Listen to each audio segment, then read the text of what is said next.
Welcome to Pray Day, a day in which we encourage the whole River Valley family to be praying to our magnificent and wonderful God, to focus on the privilege that we have, that we can actually pray to our Almighty Father in heaven, and that He hears us and He responds to us. Sometimes I was thinking about prayer, and we're talking about how we need to be praying the Bible, how the Bible helps teach us about how to pray, and sometimes I realize my prayers are so small.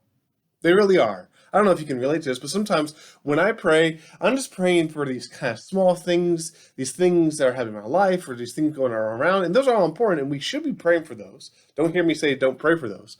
But sometimes when we focus solely on that for our prayers can get kind of small.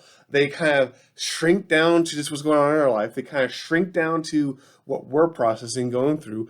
But when we open ourselves up to what the Bible has to say about prayer and how the Bible leads us and shows us about prayer, I believe we see something bigger.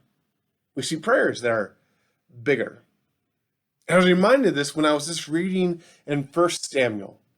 And we come to the mother of Samuel, Hannah, and how she prayed to God, and God opened up her womb and gave her Samuel.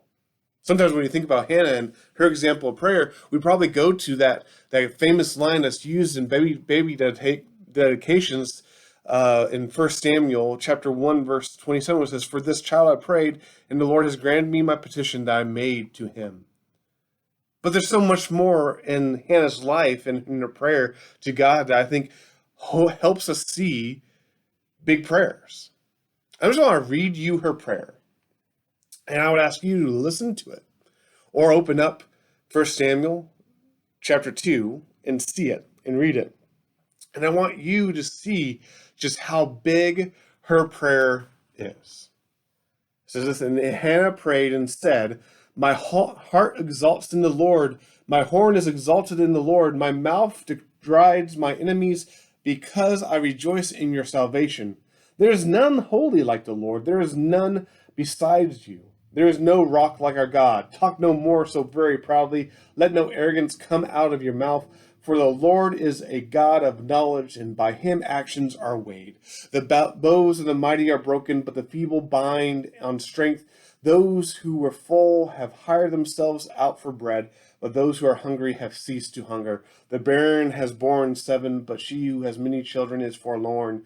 The Lord kills and brings to life. He brings down to Sheol and rises up. The Lord makes us poor and makes rich. He brings low and he exalts. He raises up the poor from the dust. He lifts the needy from the ash heap to make them sit with princes and inherit a seat of honor. From the pillars of the earth are the Lord's, and on them he has set the world.